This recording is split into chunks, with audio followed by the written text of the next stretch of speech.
नमस्ते जी, स्वागत है आपका तेजस सिविल्स में। मेरा नाम है अमित। तो आज हम बात करने वाले हैं अपनी यूपीपीसीएस प्रीलिम्स में कैसे नंबर ऑफ़ अटेम्प्ट्स बढ़ाएं, यानी नंबर ऑफ़ क्वेश्चंस जो हम अटेम्प्ट करते हैं वो कैसे बढ़ाएं। और दूसरी बात ये कि उन बढ़ाए हुए अटेम्प्ट्स में कैसे एक्यूरेसी मेंटेन करें। ठीक, तो ये चीज़ इस टॉपिक पर डिस्कशन करने से पहले they are mainly two kind of people, right. दो तरह के लोग होते हैं, दो तरह की जनता है। पहला है वो कि जो अपने नंबर ऑफ़ अटेम्प्ट ही नहीं बढ़ा पा रहे हैं, ठीक है, उनका वो करीब 120, 125 या फिर 130 पे अटके हुए हैं, है ना। दूसरे वो कि जो अपने अटेम्प्ट्स थोड़ा बढ़ा रहे हैं, है ना, अटेम्प्ट्स हैं उनके ठीक ठाक से 135 140 अटेम्प्ट्स हैं उनके, लेकिन उनकी एक्यूरेसी बहुत ख़राब है। और इसमें भी है जनता, इसमें भी एक्यूरेसी किसी की ठीक ठाक है, किसी की एक्यूरेसी बहुत ख़राब है, ठीक है। तो इस टॉपिक पे हम बात करेंगे कि एक्यूरेसी भी कैसे मेंटेन करें, किस तरह से काम उस एरिया में कैसे काम कर सकते हैं।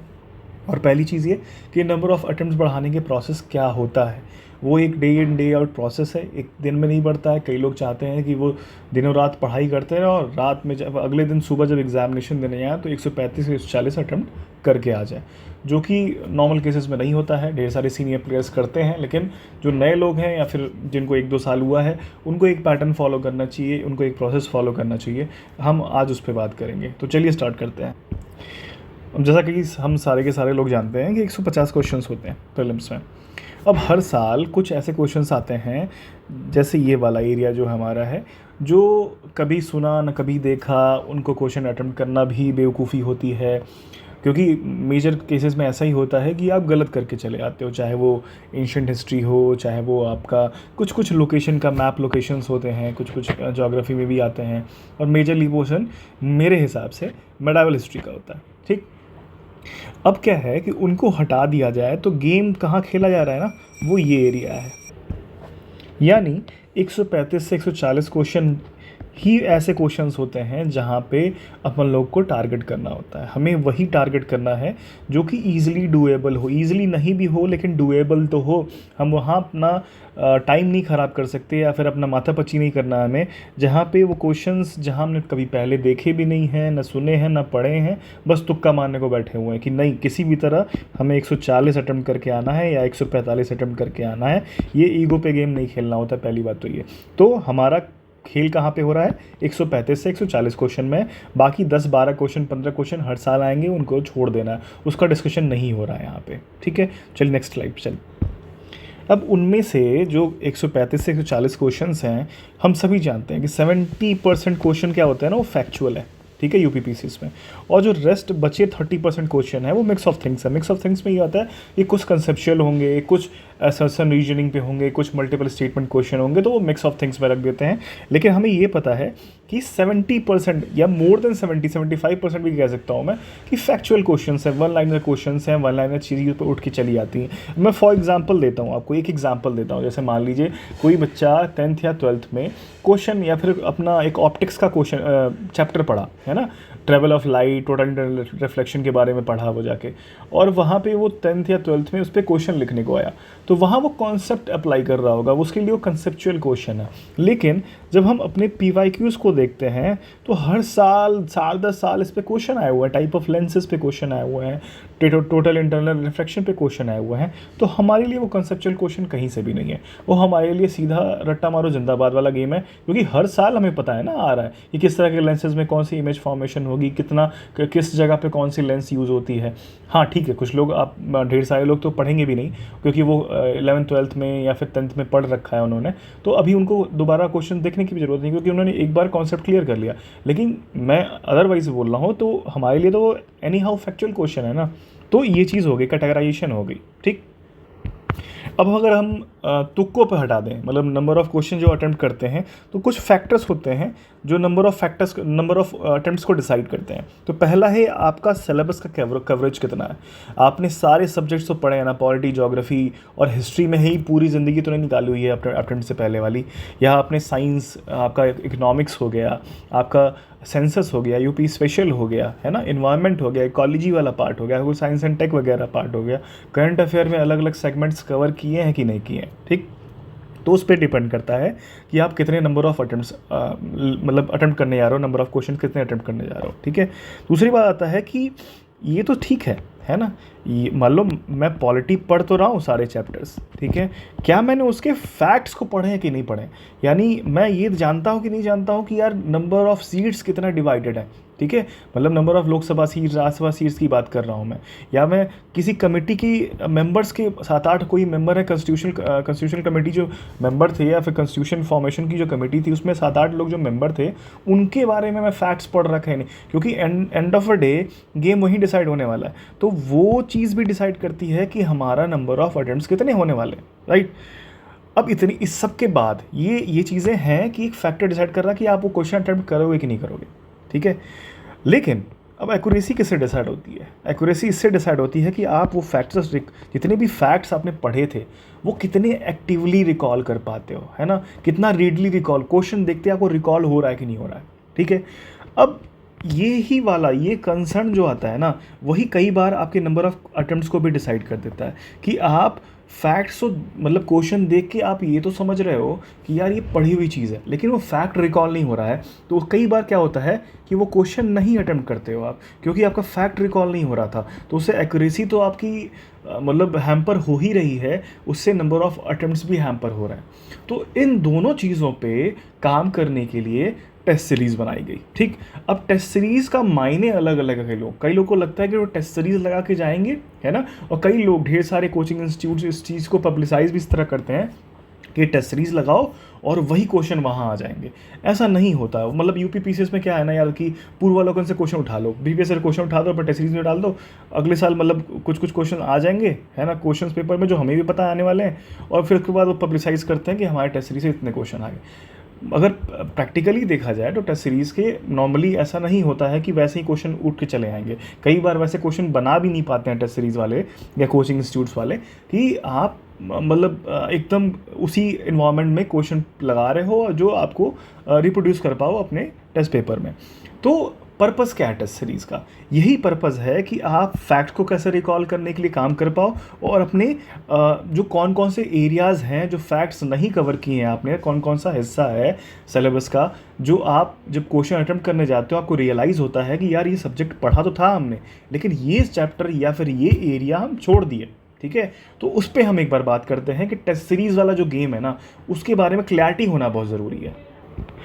अब टेस्ट सीरीज़ पे जाने से पहले मैं दो चीज़ें बहुत ही क्लियर कट कर देना चाहता हूँ कि यार दोनों चीज़ों पे ना, चाहे वो एक्यूरेसी हो, ठीक है, चाहे वो अटेम्प्ट्स हो, ठीक है, चाहे वो अटेम्प्ट्स हैं, आपको दो चीज़ें ही बचा सकती हैं। पहली चीज़ ये, कोई भी चैप्टर पढ़ रहे हो, कोई भी चैप्टर पढ़ रहे हो, सब्जेक्ट की इर्रेस्पेक्टिव ऑफ चैप्टर की बात कर रहा हूँ मैं, सॉरी, इर्रेस्पेक्टिव ऑफ सब्जेक्ट्स की बात कर रहा हूँ मैं, चाहे वो पॉलिटी, चाहे ज्योग्राफी, चाहे हिस्ट्री में, चाहे तीनों में हिस्ट्री में से कोई भी हिस्ट्री हो, चाहे वो आपका इन्वायरमेंट हो, चाहे कोई भी XYZ करंट अफेयर क्यों ना हो, ठीक है। करंट अफेयर की बात छोड़ दो, करंट अफेयर यहाँ पे एक्सक्लूडिंग करंट अफेयर है, ठीक है। उसको तुरंत फॉलो होना चाहिए। अगर मैं आज कोई चैप्टर पढ़ा हूँ तो तुरंत या फिर नेक्स्ट आवर में PYQs खोल के मुझे ये देखना है कि वो चैप्टर से कितने क्वेश्चन आए हुए हैं, किस तरह के क्वेश्चन बने हुए हैं। उसके बाद गेम आता है कि उसके बाद यूज़ योर टेस्ट वाइजली, ठीक है। टेस्ट सीरीज़ जो होती है वाइजली, अब वाइजली को मैं एक्सप्लेन करूँगा, ठीक है, वाइजली को एक्सप्लेन करूँगा, लेकिन इससे पहले टेस्ट सीरीज़ के मायने क्या हैं वो जानना बहुत ज़रूरी। टेस्ट सीरीज से क्या चीज़ होती है, क्या कई बार क्या होता है एग्ज़ाम में आप जाते हो, पैनिक कर जाते हो, ढेर सारे लोग एंजाइटी अटैक्स आने लगते हैं, पढ़ी हुई चीज़ें गलत कर देते हैं, है ना, पढ़े हुए चैप्टर से पढ़ा हुआ टॉपिक गलत करके आएंगे। क्यों? क्योंकि वो कॉम्प्रिहेंड ही नहीं कर पाते, वो ऑप्शन सही से रीड नहीं करेंगे, क्वेश्चन सही से रीड नहीं करेंगे, और गैप बबलिंग गलत कर देंगे, ठीक है। तो टेस्ट सीरीज़ हेल्प किस में करता है, कहाँ पे टेस्ट सीरीज़ से हमें हेल्प मिलती है? पहली बात कि क्वेश्चन को सही से पढ़ना आता है हमें, हर एक ऑप्शंस को सही से पढ़ना विद इन टाइम, ठीक है, वो हमारी स्पीड धीरे धीरे इंप्रूव हो रही होती है। दूसरी चीज़ कॉम्प्रिहेंड करना, कोई चीज़ आप पढ़ रहे हो तो उसको फैक्चुअली एक जगह लाना, रिकॉल करना, कोई 4 चीज़ें आपने पढ़ी हुई है उसको एक जगह पे लाके कोई क्वेश्चन को सॉल्व करना, PYQs के यूज़ करके आपने कुछ रिकॉल किया, वो एक्टिव रिकॉल किया और उस चीज़ को प्रॉपरली कॉम्प्रिहेंड किया और फिर प्रॉपरली उसको क्वेश्चन को अटेम्प्ट किया, ठीक है। एक चीज़ सबसे इंपॉर्टेंट होती है टेस्ट सीरीज़ की, वो एग्जैक्टली क्वेश्चन तो नहीं आ रहा होता, ये एकदम डैम श्योर होकर चलिएगा, कभी मान के मत चलिएगा कि टेस्ट सीरीज़ आपको अटेम्प्ट क्लियर करवाएगा या फिर प्रीलिम्स क्लियर करवाने वाला है। लेकिन वो आपको इमीडिएट फीडबैक देता है किस चीज़ पे, कि आपकी वे ऑफ लर्निंग क्या है, कि किस तरह से आप अपने चैप्टर्स, अपने सब्जेक्ट्स को पढ़ रहे थे, और आपकी अंडरस्टैंडिंग कितनी डेवलप हो रही है। आप 12-12 घंटे, 16-16 घंटे एक किताब खोल के पढ़ तो रहे हो, लेकिन क्या वो 12 से 14 घंटे की पढ़ाई आपके लिए फ्रूटफुल है? क्या उसी तरह से पढ़ रहे हो जिससे एग्ज़ाम क्लियर हो सकता है, या फिर जिस तरह से क्वेश्चन बन सकते हैं पॉसिबल है? ठीक है, या फिर आप समझो कि क्या उतनी अंडरस्टैंडिंग आपकी डेवलप हो रही है उन चैप्टर्स को पढ़ते हुए, कि क्या आप क्वेश्चंस को अटेम्प्ट करने लायक बन रहे हो? बस अटेम्प्ट की बात कर रहा हूँ मैं, एक्यूरेसी की बात नहीं कर रहा हूँ। ठीक है, तो वो जस्ट पहला स्टेप तो आना चाहिए ना, अटेम्प्ट वाला पार्ट, कि यार यू आर क्यूरियस एनफ, और या फिर आप इतनी इनक्यूसिवनेस आपके अंदर डेवलप हो रही हो कि 4 चीज़ें खोज रहे हो अपने अराउंड में, जो कोई, क्योंकि चैप्टर्स जो आप पढ़े थे उसका पढ़ने का तरीका अलग था, है ना। फिर आप फीडबैक लेते हो, अपने मेंटोर से बात करते हो, अपने सीनियर से बात करते हो, अपने कलीग से बात करते हो, अपने दोस्तों से बात करते हो कि यार इस चैप्टर को मैं इस तरह से पढ़ रहा था, ये क्वेश्चन आया, नहीं अटेम्प्ट कर पाया, तुमको क्या लगता है यार, आप क्या सोचते हो मेरे बारे में? ठीक है, तो ये चीज़ें हैं। ठीक, तो यहाँ से इतनी चीज़ें तो मुझे लगता है कि एटलीस्ट सबको क्लियर होना चाहिए टेस्ट सीरीज़ का पर्पस क्या होता है। अब मैं बात करता हूँ कि नंबर ऑफ अटेम्प्ट्स और नंबर ऑफ एक्यूरेसी, या फिर एक्यूरेसी कैसे इंप्रूव कर सकते हैं। देखो दोस्त, इस चीज़ को समझाने से पहले मैं एकदम क्लियर कर देता हूँ कि ट्रस्ट मी, अगर ये चीज़ फॉलो कर लिया तुमने तो तुम्हारा नंबर ऑफ अटेम्प्ट्स भी बढ़ेगा, एक्यूरेसी भी अच्छी होगी, और कहीं ना कहीं जाके सिलेक्शन भी होगा, प्रीलिम्स क्लियर भी होगा आराम से। ठीक है, तो ये मैं मान के चल रहा हूँ कि आप 30 टेस्ट लगाने वाले हो। ठीक है, हम यूपीएससी में 70 अटेम्प्ट्स लगाए हुए हैं, 70 टेस्ट सीरीज़ के पेपर्स लगाए हुए हैं। ठीक है, तो just for the sake of accuracy या नंबर ऑफ अटेम्प्ट्स, ठीक है, वहाँ तो यूपीएससी का थोड़ा सा पैराडिग्म भी वाइड होता है, anything under sun is question for UPSC, लेकिन यहाँ पे थोड़ी सी चीज़ें लिमिटेड होती हैं, लेकिन यहाँ पे भी हमारा पर्पस सेम है, हमको अटेम्प्ट बढ़ाना है, एक्यूरेसी बढ़ानी है। ठीक है, तो ये इंक्लूड क्या कर रहा है, sectional plus full length test. ठीक है, अब स्टार्ट करते हैं कि मान लो आज से मैं इंप्रूव करना चाहता हूँ, आज से मेरे पास 90 दिन है, और 90 दिनों में मैं प्रीलिम्स क्लियर करना चाहता हूँ। उन सबके लिए है जो कई बार अटेम्प्ट दे चुके हैं। जैसे मैंने 1-2 कमेंट्स ऐसे भी देखे कि यार मैंने सब कुछ पढ़ लिया जो आप बता रहे हो, लेकिन तब भी नहीं हो रहा। ठीक है, तो कहीं ना कहीं तो आपकी एक्यूरेसी में गलती है ना, आप अटेम्प्ट जो कर रहे हो क्वेश्चन वो गलत हो जा रहे हैं ना, ये आपके पढ़ाई में या फिर नंबर ऑफ या फिर आपके कवरेज में गलती नहीं है। ठीक है, जिस तरह से आप कॉम्प्रिहेंड कर रहे हो उसमें गलती है। तो पहला 10 टेस्ट होगा ना जो आपका, उसमें खेल खेलना है बहुत अच्छे तरीके से। उसमें क्या होना चाहिए कि आपकी एक्यूरेसी मेंटेन होनी चाहिए 90 से 95%। देखिए, और क्वेश्चंस उन्हीं को अटेम्प्ट करना है, वही क्वेश्चन अटेम्प्ट करना है जो आप डैम श्योर हो। आप सिलेबस पढ़ चुके हो, अपना सब्जेक्ट्स पढ़ चुके हो, चैप्टर्स पढ़ चुके हो, आपने फैक्ट्स को रिकॉल किया है, वो भी पढ़ के आए हो, लेकिन कहीं पे भी 50-50 या 75-25 पे नहीं जाना है। ठीक है, आप एकदम डैम श्योर हो कि ये आंसर ऐसे होने वाला है। मेरे हिसाब से कि कोई भी टेस्ट सीरीज जब बनती है ना, तो उसमें 60-70 क्वेश्चन ऐसे रहते हैं जिसमें आप डैम श्योर होते हो। ठीक है, तो ये 10 टेस्ट आपको इस तरह से लगाने ही लगाने हैं। अब गेम आपको लगेगा कि यार 10-30 टेस्ट कैसे जाएंगे, तो यार अपने हिसाब से मैनेज कर लेना, जो आपको लगे कि जितने टेस्ट के बाद आप एक्यूरेसी जो मैं बोल रहा हूँ वो मेंटेन कर रहे हो। ठीक है, नेक्स्ट 5 टेस्ट भी आपके लिए क्या होने चाहिए, उतने ही इंपॉर्टेंट होने चाहिए। क्यों? यहाँ पे भी एक्यूरेसी 90% रखनी है, लेकिन 20 क्वेश्चन बढ़ा देना है next 5 questions, next 5 test series में। ठीक है, टेस्ट सीरीज जो टेस्ट पेपर्स होंगे आपके। ठीक है, अब यहाँ पे नंबर ऑफ क्वेश्चंस देखिएगा 80 से 90 हो चुके हैं।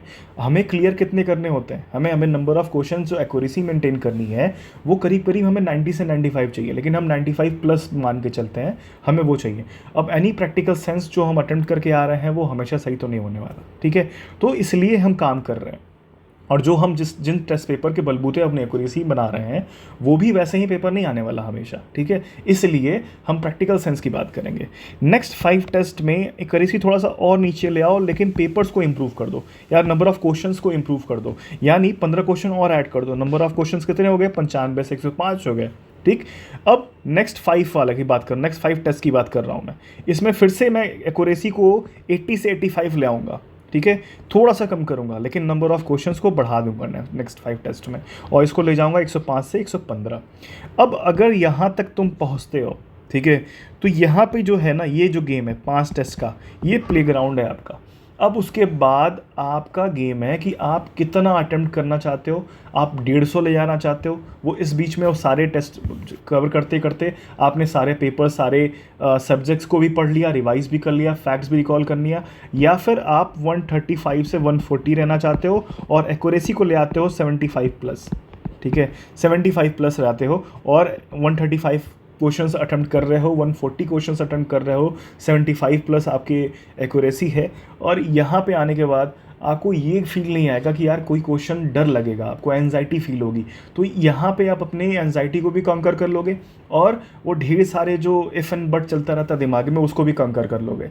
तो ये अप्रोच अगर तुम लगाते हो टेस्ट सीरीज लगाते समय अपने एक्यूरेसी और अटेम्प्ट्स को इम्प्रूव करते हुए, बिलीव मी यहाँ से प्रीलिम्स नहीं रुकने वाला, ठीक है। लेकिन समझो इस यहाँ पे मेहनत करनी पड़ेगी, कुछ जगह पे मेहनत ज़्यादा करनी पड़ती है। तो स्टेक पे क्या रखा हुआ है ना, ये भी देखो आप कि आपका पूरा एक मतलब एक अटेम्प्ट रखा हुआ है दोस्त, है ना, क्लास 1 ऑफिसर बनोगे तुम, ठीक है। तो इस चीज़ के लिए तैयार रहो कि आगे जाके क्या बनने वाले हो, उसके लिए क्या देना पड़ेगा आपको। तो ये बहुत छोटी सी मेहनत है ना। आप समझोगे कितना फुलफिलिंग होता है ये सारी चीज़ें जब काम करने लगती हैं। तो आई होप ये वीडियो आपको हेल्प करेगा और इसी तरह की वीडियो आगे भी आती रहेंगी। Thanks for watching.